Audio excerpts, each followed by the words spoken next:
Welcome back to the Tuesday edition of the Garden Basics with Farmer Fred podcast.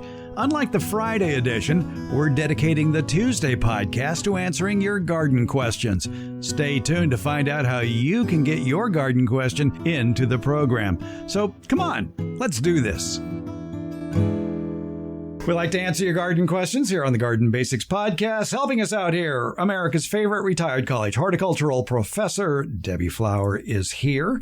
And Debbie, we get a question from Ricky in North Carolina, USDA Zone 7B, which it's fairly mild. It's not that cold there, but it's you can get some cold snaps. Right. Yeah. You could get some snow. Yeah. North Carolina, nice gardening area. Which I'm going to start a scenic bypass right away because I wanted to do this.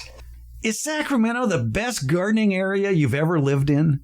Actually, I prefer Portland, Oregon. Oh, go away. All right.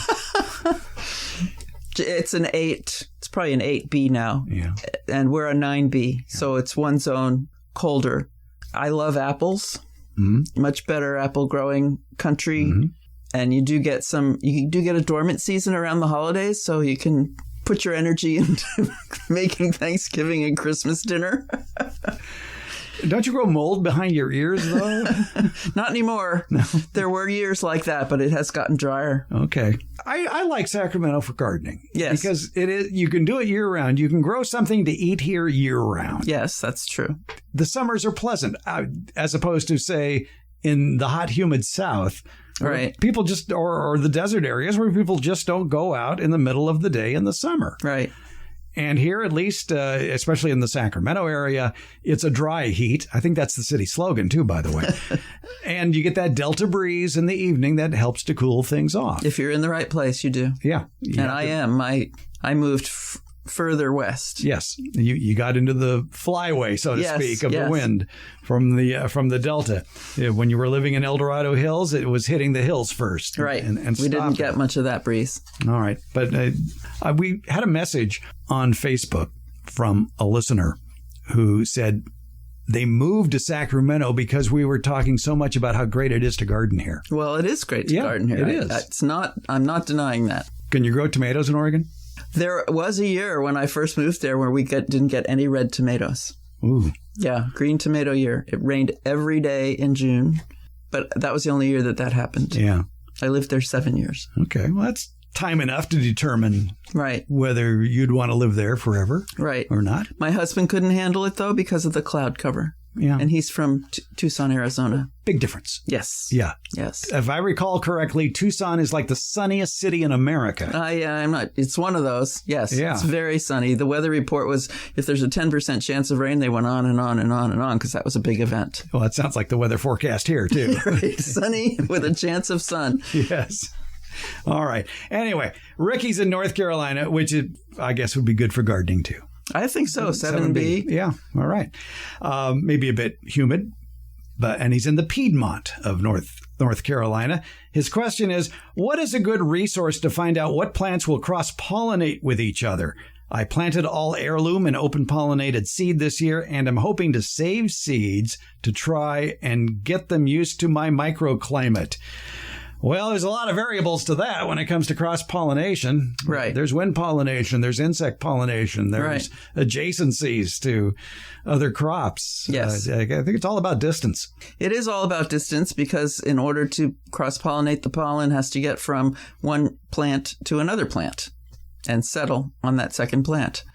So the distance has to be large enough that however the pollen is getting there, be it wind or an insect, it won't make it in order to isolate the plant. The other way to do it, and I saw this, my son attended Iowa State University, graduated from there in Ames, Iowa, and they're a big agricultural school, lots of corn and soybeans in the area. And there was a field when my son was there full of corn plants, but they were all in, it looked like muslin. Muslin is a fabric, kind of a tan cotton, tents. They were completely surrounded, all four sides and the roof, and it went all the way down to the ground. And there was a door, and there was corn in there. And so I assume somebody was researching corn, and they needed it to be the seed to not cross-pollinate. So it was a field with many of these tents. But in order to do that and get seed, which is what, in the case of corn, that's what we eat off the cob. That's where the seed forms. What we are eating is the seed of the corn. Someone would have to go in there and shake the plant when the pollen, which it ripens at the very top of the stalk, is ready, and the silks have emerged and they are receptive. So somehow they'd have to get that pollen onto the plant, and that would be shaking somehow. Corn is primarily a wind-pollinated plant. Yes. And that's a tip, too. If you're growing corn, be it sweet corn or popcorn, with great isolation, by the way, of those two, you want to grow them in like a square and not a single row. Yes. For better pollination. You don't know how the wind is going to blow. If they're in a row, then the wind has to blow exactly one way or two ways to get the pollen to drop onto the silks below. In a square or a rectangle, it can blow any direction and pollen will flow. You could really confuse the wind by planting it in a circle. But go ahead. That'll work too. So, but we don't know what plants Ricky is worried about when it comes to cross-pollination, so we can only guess at which ones it might be. Which ones in the food crop families would have the biggest tendency to cross-pollinate? Well, if they're pollinated by bees, then according to this wonderful Seed Savers Exchange guide, it's an isolation guide. If they're pollinated by an insect, they need to be 800 feet to a half a mile apart. Oh, everybody has a yard that big. Right. You better be living in the middle of nowhere because you don't know what your neighbors are growing either. Mm-hmm. If it's wind pollinated, then they're talking about pretty much the same distance. Half a mile, 800 feet to a half a mile. So things that are self-pollinated, then you can be just within 20 feet. Yeah, and there are a lot of people who are creating hybrid tomato varieties without very much isolation involved because, well, actually, a tomato is a perfect flower, isn't it? Right. Tomatoes can pollinate themselves, but if an insect gets involved, then they could bring pollen from elsewhere. Yeah. So tomatoes could be grown in isolation in some sort of I wouldn't use muslin, but I might use a floating row cover and make isolate that plant so that an insect can't get in there, a flying insect that could get into the flower. I'm not aware. I mean, ants can be pollinators. Other things that crawl can be pollinators, but I'm not aware of them pollinating tomatoes. Flies can, yes. Isolating it from flying insects and then letting it pollinate itself. So that's pretty easy. Self-pollinating plants would include barley, which we're all growing, right? Well, we love our single malt scotch. Yes. I'm reading off of this list from the Seed Savers Exchange. Chickpeas or garbanzo beans, cowpeas, tomatoes, and again, an insect can be involved there. Eggplant, same thing, an insect can be involved. Endive, escarole, fava beans can be self-pollinated or insect-pollinated. Frisee, which is a green, it's related to chicory, is self-pollinated. Ground cherries, which are, what are they also called? Tomatillos? Tomatillos, thank you. Sure. Which are self-pollinated or insects can get involved. Lentils, lettuce are self-pollinating. Lima beans are either self or insect involved. Oats are self-pollinating. Peas and peanuts are self-pollinating. Peppers are self or an insect can get involved. Quinoa is self-pollinating. Rice is self-pollinating. So is soybeans, tepary beans, and wheat. So everything else on this list involves an insect. So those self-pollinating ones, you don't have to they can just be 20 feet from something else. Mm-hmm. But the ones that are self and insect, like tomatoes and peppers, and eggplant, they would need to be isolated. They can pollinate themselves, but an insect might screw up your plants to have them come true from seed. And Ricky, if you're planting a lot of squash, pumpkins, melons, and cucumbers, there's a chance for a lot of cross-pollination there. You won't see it in your harvest this year, but if you save those seeds and planted those seeds next year, you'd have some interesting crops. And that's something to know, is that it's not just squash to squash or pumpkin to pumpkin. It's all of the cucurbits, which include the cucumbers and the squash and the pumpkins and the melons. The melons, yeah. Right, that will cross with each other. So you're only going to be able to grow one of those and one variety of those. Yes. And in that case, I think I would isolate and get up in the morning, And when the pollen, so they have male flowers and female flowers. They'll have a bunch of male flowers first, and you'll know them because the flower, which are bright yellow, are just on a stem. And then they'll have a female flower, which the stem of that flower looks like the melon or the pumpkin or the cucumber. And typically there will be a male flower also in bloom at the same time. So you have to get up early in the morning, go out and do the pollination yourself. Take pollen from the male flower and put it on the top of the female flower. So in isolation, you could do that and you could maintain the purity of the seed. And hum a Barry White song while you're doing this, too. You got to be dedicated to this. It's, And the temperature has to cooperate, too. Well, that's going to determine when the flowers occur. Right. Yeah, exactly. But that's part of the problem when you have all male flowers before you get female flowers. It's either too cold or too hot. And haven't we all heard that complaint before? So everything has to come together naturally. Right. I guess. But that reference that you have is a good reference guide to have. The Seed Savers Exchange has that isolation guide. Yes. And we'll have a link to it in today's show notes as well. So if an insect is involved, as I said, we're also talking about 800 feet to a half a mile. And I have read in the past a full mile. So again, you got to be in the middle of nowhere. You were mentioning isolation fabrics to use like row covers. Kathy Morrison in the Sacramento Digs Gardening newsletter, which anybody can subscribe to for free. It's got a lot of good garden tips. She had an article about essential tools for summer gardening that you may not think of as essential tools. And one of that is tulle. I had to look it up. Tulle. I was thinking, did she misspell Jethro Tull? What is going on here? Tulle. And I had to ask my wife, how do you pronounce this word? Mm-hmm. It's tulle, and it is lighter and cheaper than bird netting. It's a fabric that's often used in wedding veils, is ideal for wrapping a berry-laden bush with clothespins holding it on, or providing quick cover for a newly repotted plant. So that would also keep marauding insects away. Unless they're really small. Floating row cover has smaller holes than tulle. But yes, it'd have to be very small. Tulle, though, I would think with slightly bigger holes would have better air circulation. Right, yes. So they would have that going for it. But there's something to consider. And also the price of tulle, looking it up online, if I wanted to cover my blueberry plants, for example, it's pretty cheap. Yes. It's much cheaper than row cover. So it might be worth a shot. Yeah, give it a try. But for isolating for pollen, maybe only for insects, not for wind. Yeah. Oh, yeah. Yeah, pollen is small. Pollen is really small. Yeah. All right. So those are your warnings there, Ricky. But go ahead and give it a try. And it really depends on which plants you're trying to protect from cross-pollination.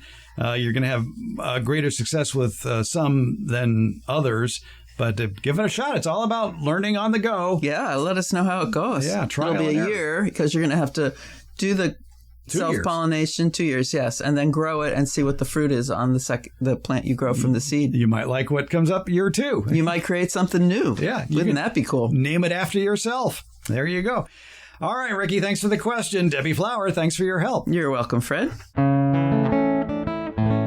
You know that scenic bypass we took at the beginning of this episode about our favorite places to garden in? It got me thinking that maybe this answer is really skewed to where the respondents live. And since many of us don't stray too far from where we were raised, their answers just might be limited to their own comfort zone. So it's pretty darn easy to go online and ask that question, what are the best U.S. cities for gardening?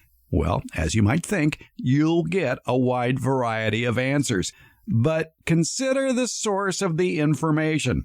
For example, one of the top sites that comes up on an internet search for answering that question happens to be the HGTV network, Home and Garden Television. After all, garden is in their name. Their top... We'll wait for the dogs. Their top 10 cities for gardening, according to their article, which is entitled The 10 Best U.S. Cities for Green Thumbs, published in 2020, lists these cities: Sacramento, yay, San Francisco, San Diego, Houston, St. Louis, Atlanta, Riverside, California, Tampa Bay, Miami, and their top city for gardening, Orlando, Florida. The problem with this particular survey, or whatever it was, is nowhere in the article is the source listed for this information. Was it a national poll? Who conducted the survey? How many respondents were included in compiling this list? And you may have already gleaned the bias in this list, that most of the cities are located in what could be called the Sun Belt of America. And what can you do in the Sun Belt besides gardening year-round? Well, you can film garden shows year-round in states like California, Florida, and Texas. Just so happens to be that, that's the business of HGTV. No surprise, then, that many Sun Belt TV production companies have contracts with HGTV and the DIY, the Do-It-Yourself Network. They can churn out the segments year-round if it involves outdoor activities. At least a website such as Storage Cafe, which is a business serving the self-storage sector across the United States, listed their methodology for determining the top 10 states for gardening, and also the time of the survey, which was at the height of COVID, when there were a lot of new gardeners who suddenly found they had a lot of spare time at home to pursue a hobby in which isolation is fairly commonplace. A total of 1,060 people aged 18 and over took that survey via Storage Cafe, which was conducted at two of Storage Cafe's sister websites, rentcafe.com and pointtohomes.com. So the bias here would be that the replies were from people who probably moved around a lot, which at least gives them a larger frame of reference. Storage Cafe's top 10 states for gardening. Number 1 was Florida, followed by Texas, Ohio, New York, North Carolina, California. 6th, really? California? Pennsylvania, Arizona, Maryland, and Illinois. Finally, another website that tackled this where to garden question was another with high placement in the Google algorithm. It was Reddit, a site built on user replies, opinions, and comments on a wide variety of topics. So the replies here were from gardeners who probably skewed a bit younger than the average age of gardening, which is reportedly 44 years old, according to the Baltimore Sun newspaper, and they were probably more technologically savvy. The question posed by the Reddit gardening page, is that called a subreddit? I don't know. We're pondering where to move to, and I want gardening success to be a key point. In your opinion, what USA city or state is the most ripe, their pun was intended, it says here, for a backyard garden? The replies to this random survey, categorized as best replies, and by the way, who chooses how these answers are categorized on the initial page? That's beyond my pay grade. Those best replies for the states included North Carolina, the Pacific coast of the United States, California, southern Minnesota, now that's a dedicated gardener, and a top 10 vote for the southeastern Piedmont area of North and South Carolina, which includes the cities of Charlotte, Greenville, and Spartanburg. It's also a technological hub, too, isn't it? People who would be on Reddit a lot. Okay, just saying. The same area where today's question about cross-pollination comes from, by the way. Well, with such a wide variety of answers, I must come to the conclusion that I frequently utter on this show: all gardening is local. Definitely, when it comes to gardening, love the one you're with.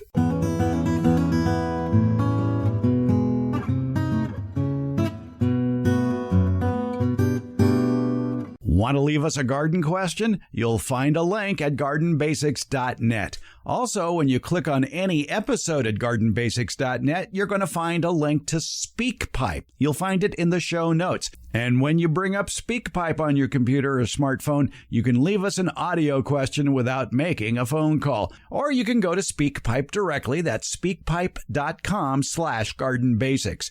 You want to call or text us? We have that number posted at gardenbasics.net. It's 916-292-8964, 916-292-8964. Email? Sure, we like email. Send it along with your pictures to fred@farmerfred.com. Or again, go to gardenbasics.net and get that link. And if you send us a question, be sure to tell us where you're gardening, because all gardening is local. Find it all at gardenbasics.net.